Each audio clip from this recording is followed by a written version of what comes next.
We're constantly pigeonholing ourselves into this minutia, these details. Stop asking me what cold plunge I get. You don't walk enough. You don't eat enough real food. You don't lift enough weights. And I know that you stay up too late and don't focus on your sleep. Stop asking about my sauna. Stop asking about the fucking supplements I take and the peptides that I'm using. Execute the basics. Welcome back to the show. I'm your host, Brian. This is episode 202 of the Success Lift podcast. Appreciate you being back with me.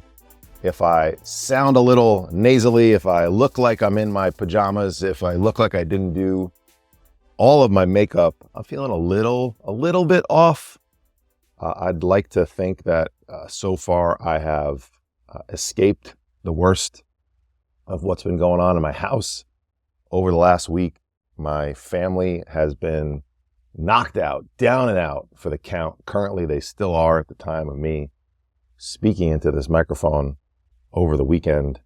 They've been struggling, fevers, puking, all the things. And so far, I've been spared that. I've been throwing all of my usual concoctions at it. I've been doubling up on my Athletic Greens. Shout out to Athletic Greens AG1. Great sponsor of the podcast. Does Athletic Greens keep you from getting sick? Of course it doesn't. Please, let's not be silly. But does it hurt? No, absolutely it does not. So I've been doubling up on that and some other things that I usually take.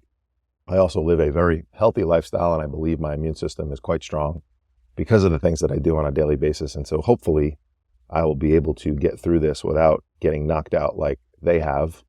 But you never know.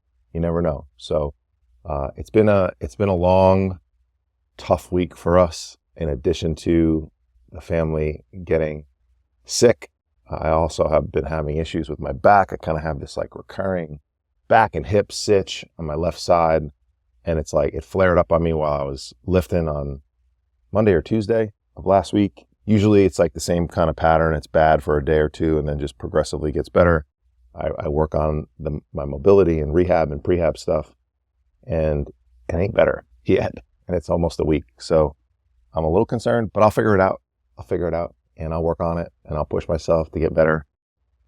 The interesting thing about weeks like this, there's also been some other stuff going on in our house that I won't get into that has really been tough on us mentally and emotionally. Weeks like this, as I look back on them, can provide a person, myself in this example, with an unbelievable level of confidence when you look back and analyze and audit your performance. And I think it's important to look at performance on, I talked about this before, absolute basis and relative basis. On an absolute basis, my performance was okay this week.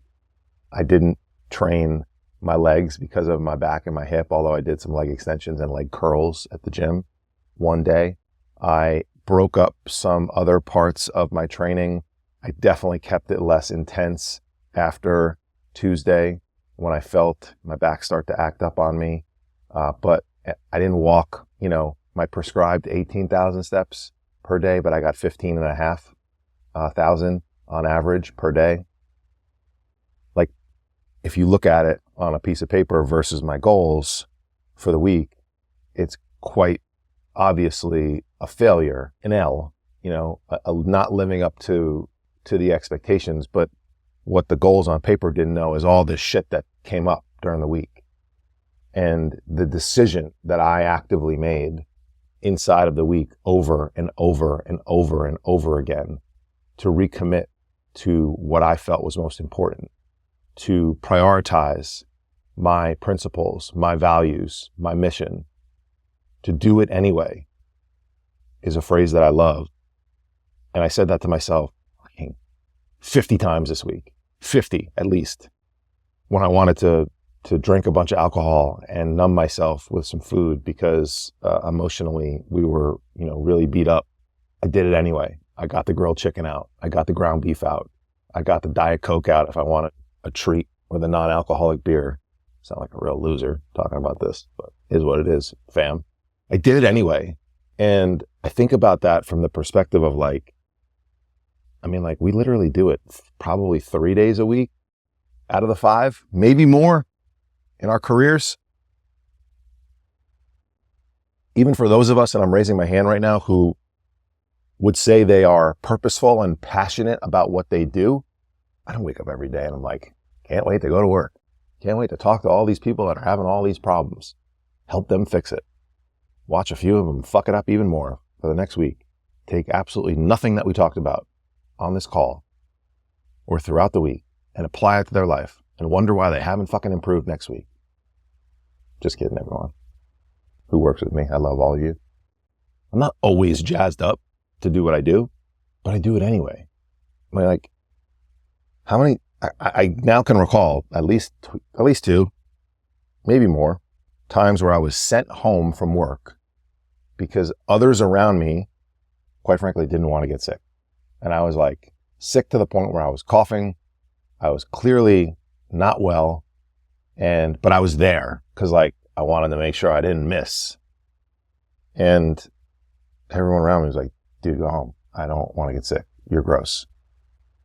Yet, we'll send ourselves home sick from the gym, from sticking to our nutrition, maybe not alcohol in this context because we probably aren't, downing alcohol. It may lead to us getting sick. We're probably not downing alcohol when we're sick. It's like, how quickly do we turn to alcohol when we could do something else because we're feeling some type of way? If we just approached every other area of our life with the same desire to push through adversity, the same grit as we do our professional life, fuck, I'd be out of a job. So maybe don't do it, but do it. It's funny to me how people respond. And when there is some adversity in their life, how are you really going to respond? It's like I don't know why I just popped into my head the thought of like doing suicides, basketball, like just being really, really fucking tired in a practice and then seeing how some of your teammates operate, seeing, the level of detail that they take. Do they touch the line? Do they touch the baseline like you're supposed to when you're running? Do they touch the half court line? Or do they just like wave at it out of air? Do they get two steps, because coach is on one baseline and we're all down at the other as we're making the turn? Do they not even touch the baseline? When things get tough, you see people's true character. I've experienced this in a few roles in my life. I won't get into kind of name people, but dealing with people when there's adversity, you really see their character come out. And so I'm super proud of myself. Just patting myself on my back. It's my show. I can take a little moment to do that. I'm super proud of myself for how I responded this week. And I think about absolute and relative performance all the time. And on an absolute basis, my performance was just okay relative to the goals and the objectives that I had on my piece of paper, my piece of paper for the week. But my piece of paper didn't know everything that was coming at me. 3 pretty big things came at us this week, myself and my family. And shit, I didn't have a drop of alcohol. I had a little bit of chocolate cream pie for my son's 14th and a half birthday. I mean, if you can't have some chocolate cream pie, which by the way is just Ready Whip and Jell-O pudding and like pie crust. So it's not even like that big of a deal. I didn't really go off the rails here, guys. If you can't have some pie on your son's 14 and a half birthday, I mean, what are we talking about here? What's life worth living? If we're not having pie on our 14 and a half, I mean, dude, you're 14 and a half. Do you really need to celebrate the half birthday? Although I think that was my wife's doing, not his. My 9-year-old counts down her half birthday. So you'll find that you can gain more momentum in moments like this week for yourself than on the weeks that you're absolutely perfect and you nail everything. So I would encourage you highly to lock the F in when you have moments of adversity. Because even if you're not perfect, you will come out of it with a level of confidence that you did not have. And I swear to you, I cannot stand how many times I hear people say, I wish I had more motivation and confidence, and I get it. It's a complicated game sometimes, but if you just simply put your fucking head down and started to do the things that you're thinking in your head and occasionally writing down on a piece of paper and once in a while saying to somebody else, you'll get more confident. But you don't. You hit the snooze button. You don't go to the gym. You don't go order the big salad for lunch. You just get what everyone else got. The cupcake comes by at 2:00 in the afternoon, and you eat that, and you stay up late, and you're continually in this cycle, and you wonder why you're not confident. By the way, this is not what I even want to talk about this week, but I did want to do that now longer intro. This week, I want to talk about being able or not being able, I guess, to see the forest for the trees. Now, let's get something very out of the way quickly. All right. Missing the forest for the trees. If you have thought your entire life that phrase was missing the forest through the trees, I want you to know this is a safe place and you're not a dummy. And maybe somebody who now titled the episode might have been saying that too. I don't know. Could be possible. Kind of flows a little better. But then when you think about it, you're like, through the trees, that's weird. Like how far, if it's through, the trees are in the forest. So through doesn't make a whole lot of sense. The term missing the forest for the trees is another way of saying being unable to get a general understanding of a situation because you're too worried about the details. And that's what I want to talk about. You're too goddamn worried about the details. And you're in the same place that you've been for the last several years. Okay? This was inspired by, I'm currently in a fat loss phase. It's actually March 31st. Happy Easter, everyone. By the way, I hope you had a great Easter. I don't know if I said that in the intro. I'm actually recording this on Easter morning. I woke up early to do this. I was hoping to have a better voice for the last several days.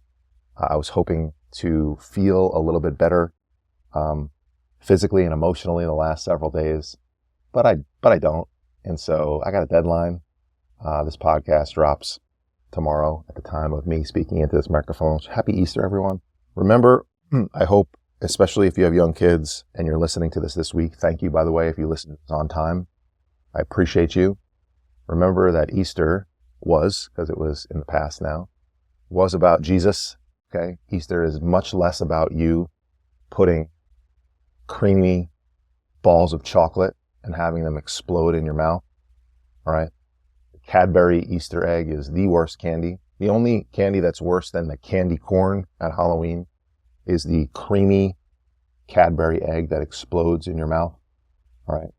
So if you have any of those laying around, just throw them away or let your kids eat them. But no cream exploding in your mouth from a ball of chocolate. All right. Just say a prayer. Be thankful. I've been in a fat loss phase. So it's the end of the month. Where I was going with this is March 31st today. All right. Welcome to April, everyone. March 31st. I've been in a fat loss phase for the last, couple months. I've lost, I was just looking at my weight, my scale weights, because I weigh myself daily. I lost like 6-ish pounds in March, which is pretty good for me. So I've been employing these fat loss hacks, right? Like I did an episode 197 was on fat loss hacks. Okay. Biohacks, supplements, and fat loss. Everything you need to know. So first off, go check that out. All right. And what I'm also realizing is if you want anybody to pick up more of your content, more of your messages, just promise fast stuff. All right. Promise something easier or faster. So I'm just going to start to name everything biohacking, supplements, and easy fat loss because everyone will just pick it up and then it'll be a completely different message. But go back and listen to that. I talk about, ways for you to lose weight. And I've been employing some of these hacks that I call them. It's just little tips, little things to reduce calories, playing this volume game. I'll talk a lot more in the future about the relative value trade of eating lower density foods, high volume foods, right? Think fruits and vegetables as opposed to the complete other way around. A high density, low volume food would be peanut butter, right? It's this much of it into the camera, right? A little tiny scoop of peanut butter is 150 calories or something like that. Okay. we want to put that trade on the other way as much as possible. And so I've been thinking about, well, I love sweets, and there's these like crispy coconut rolls that are very low calorie that are actually pretty clean ingredients. And I posted I guess it was like a reel on Instagram or something. And some random comment was like, your whipped cream is toxic. My Ready whipped cream is toxic. And so like, again, I'm not sure people understand what the term toxic actually means. I didn't die. I didn't end up in the hospital, so I don't think it's toxic, but I get the point. And so I had some fun with this person. I don't even know who they were, because, like everyone who leaves comments, snarky comments, doesn't have an actual profile picture, or it's like a cat or a dog or a pronoun, usually.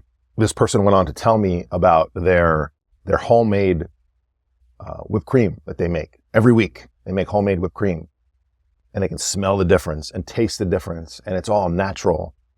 And so like, they're better than me because they make homemade whipped cream. And I was like, congrats, that sounds amazing. Like, you could come do that for me. And so like, in this particular instance, I'm just gonna use a couple instances because I want you guys to sort of understand where people, I think, get caught up, right? This person has absolutely no context. And what they probably didn't even take the time to know is that I was, I'm a busy guy. I'm running a business. I'm leading a family. I'm speaking into cameras and microphones to provide value for people. I don't have time to make my own whipped cream. Now, I guess I could make time, but is it on the priority scale for me? It's like fucking 1,000 out of 1,000 making my own whipped cream, as opposed to taking the 10 calories and squirting it onto the little crispy coconut roll and enjoying something sweet when I'm trying to keep my calories down but still fulfill a need.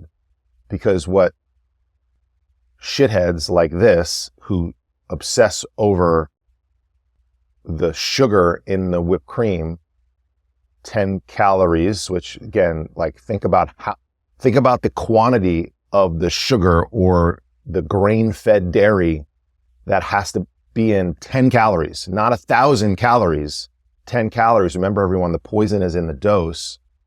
And so what they obsess over, like, I can't have this. So if you can't have something, number one, your brain just starts to think about, well, I want it. I mean, we have a rule in our house with my wife. My wife's like, do not tell Mila, our 9-year-old, do not tell her she can't have it.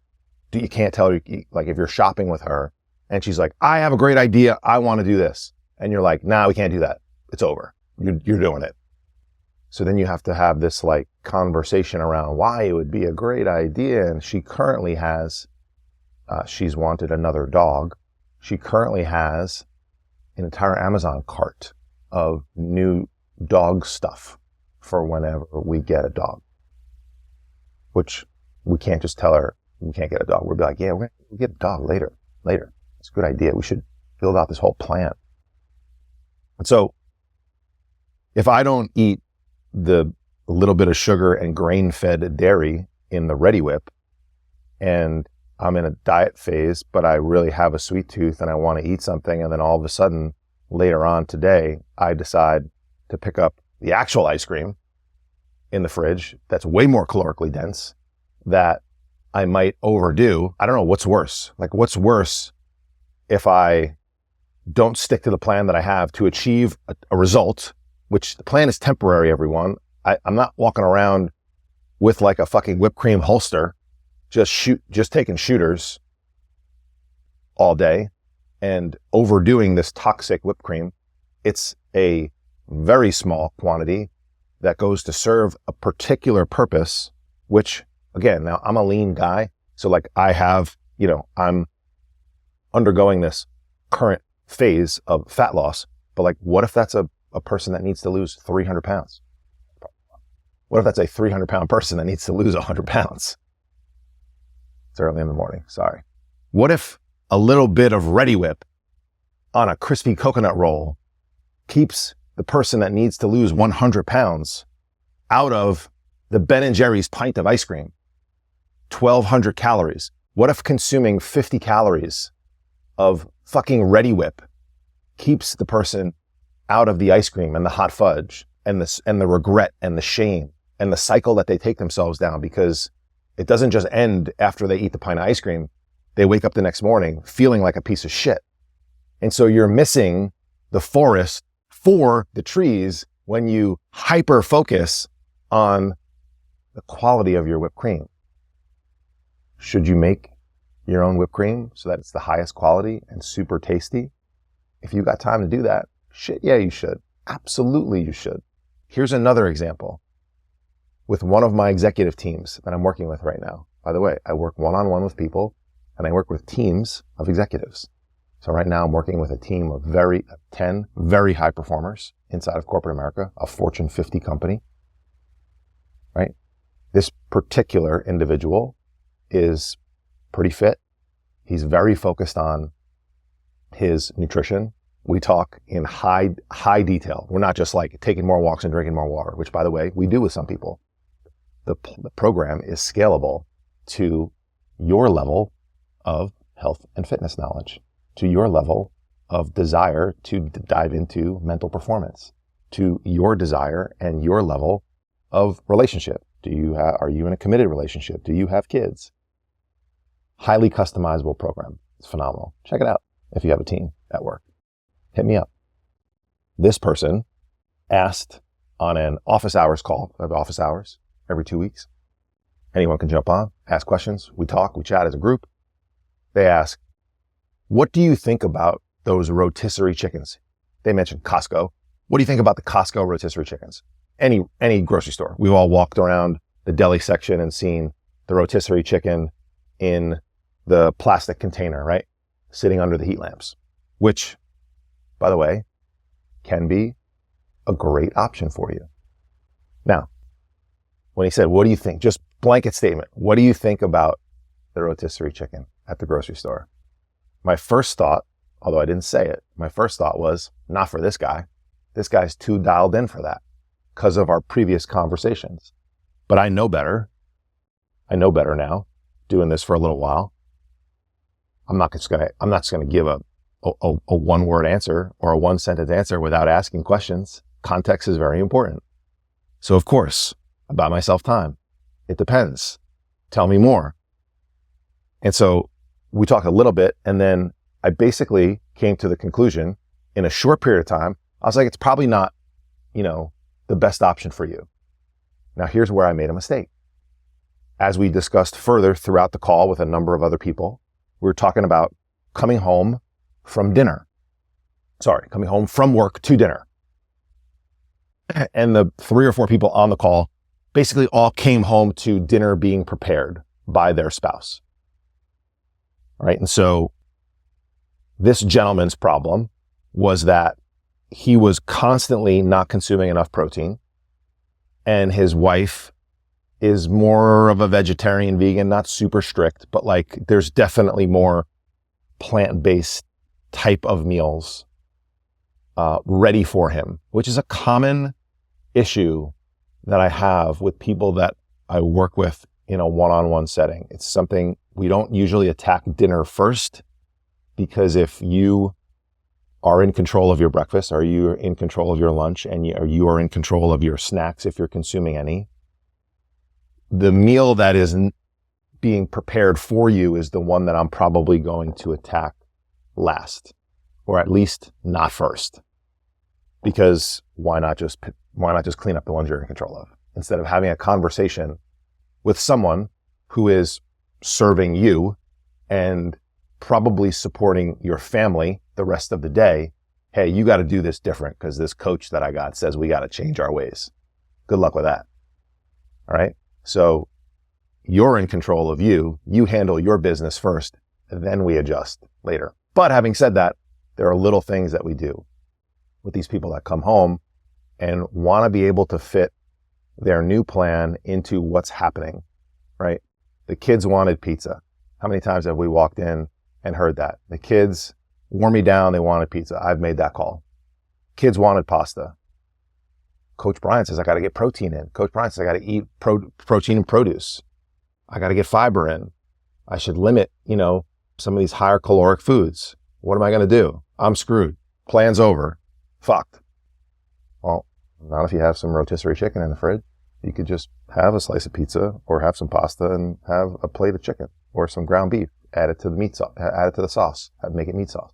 So where I originally had said, no, dude, you're too dialed in, like, here's the issue with the rotisserie chicken, right? Are there antibiotics in the chicken?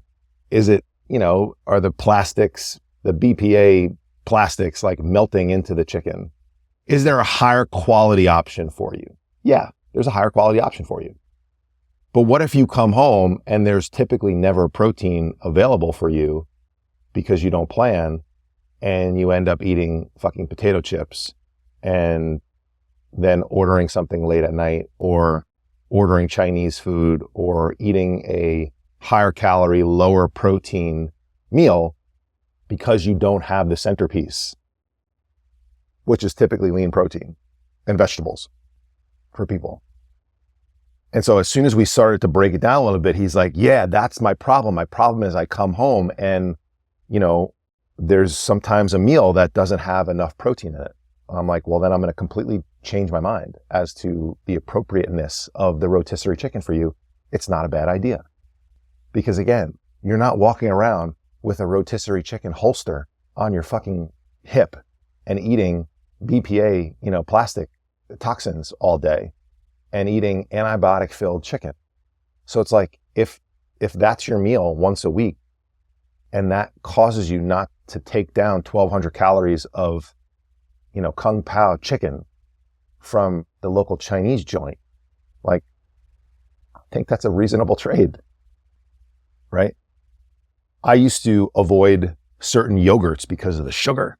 The sugar, can't have the sugar in the yogurt, right? I used to avoid diet soda because of the artificial sweeteners. Please understand that, like, I actually come from a bias of, when I changed my life, this is another important point. Everyone has their own personal bias. When I changed my life, all I did was I started to upgrade my food quality. And so I had this association with the higher quality my food gets, the healthier I get. Now, that's not false, but what's also true is that I was stripping out calories from my diet and bringing nutrients in. So that's the magical combination. That's where I talk about, like, the most ridiculous debate in the nutrition world, online, on Instagram, wherever today, is like the food quality people and the calories in and out people, the evidence-based people. You two groups of people are, as smart as both of you are, you're idiots. Because you're missing the forest for the trees, in that the answer is both.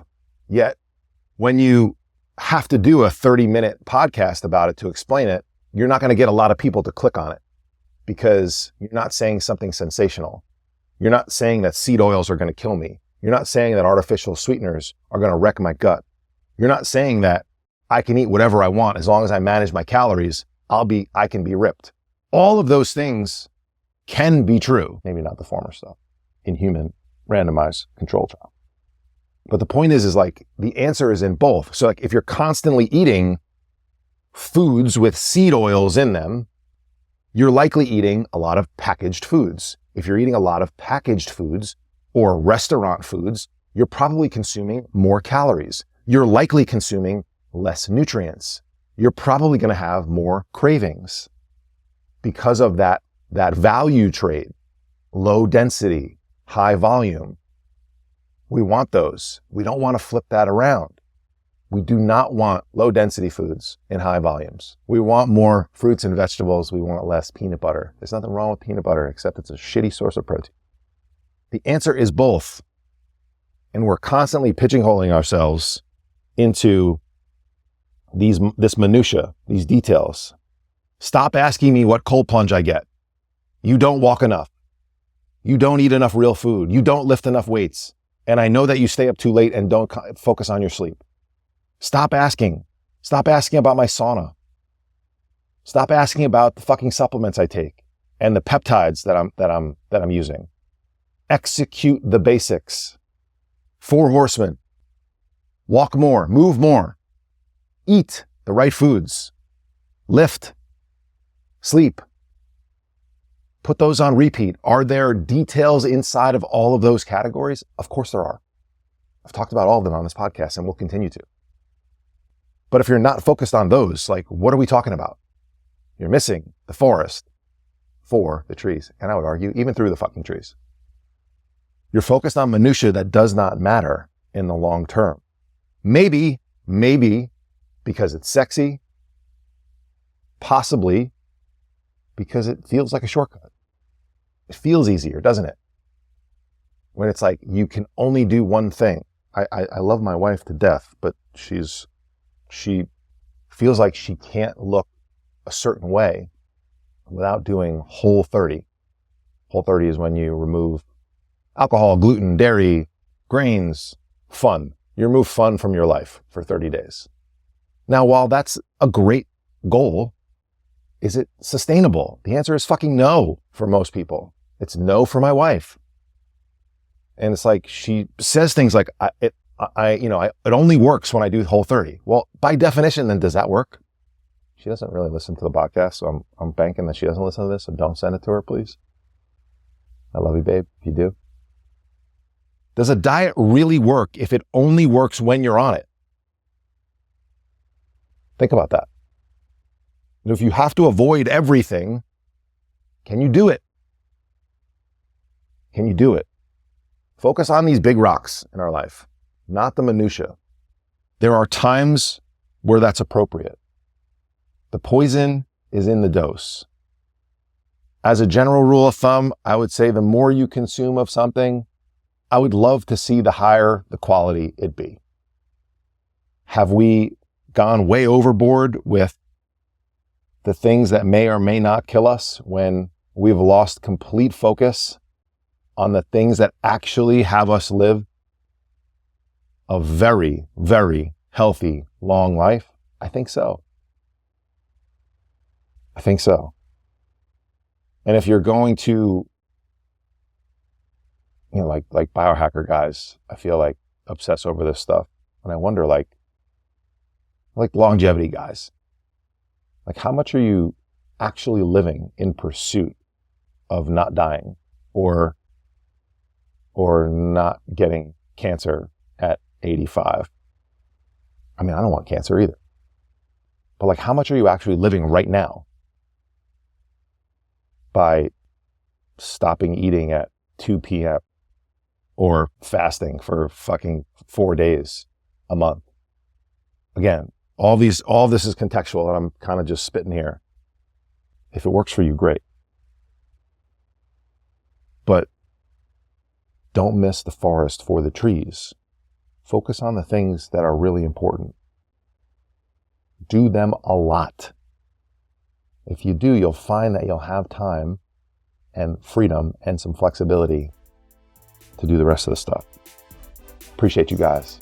If this one hit home for you, share it with someone. We're growing on YouTube. It's crazy how fast we are growing on YouTube. I appreciate you. If you haven't subscribed yet, could you please do that? Could you tell somebody about this? Have a great week. See you back here next week.